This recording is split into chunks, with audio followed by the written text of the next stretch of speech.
So, this gospel is fulfilled in your hearing it, right? Jesus is referring to, they ask him the question, why do our people practice fasting and none of your people do? And it's not just a tribal question, like why are you not like us? Like the why don't they wash their hands before they eat question. Like why don't you follow our customs? But it's a sincere, legitimate question. Why do we practice fasting and your people don't? Which is really asking, Jesus, why don't you encourage your disciples to fast? And the simple answer to that would be, do you see what we do?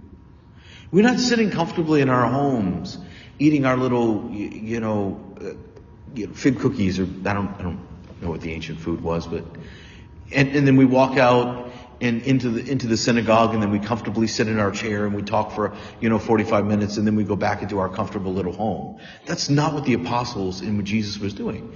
They were going from town to town. They were preaching in the fields and in the street corners, in the marketplaces. You know why they didn't fast? They were walking a lot. They were doing a lot. It would have been a bad thing for them to practice fasting. But that's not what Jesus' answer is.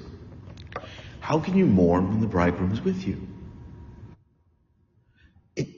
Which the unspoken thing is, that's the time of celebration. When the bridegroom comes in the wedding feast ceremony, Jewish custom, you feast. You feast for 7 days, and you keep feasting until that time period is over. It's remarkably expensive, but it's celebrating something important. And while he's with you, you don't fast. But of course, the bridegroom isn't with us right now. And this is for sure the time of fasting. So while this is not directly what Jesus is talking about in this gospel, this is the other time.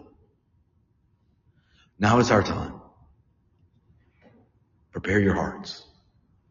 Rend your garments. Rend your hearts.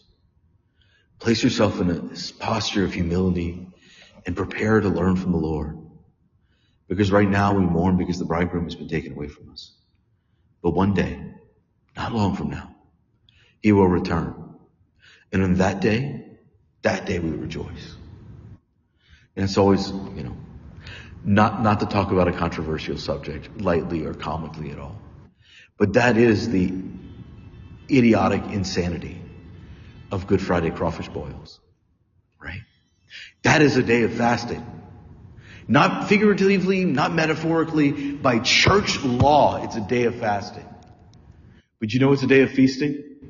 Sunday that week. And when you do that right, your heart's in the right place. And when you do it wrong, your heart's in a numb place. So today is a day of fasting.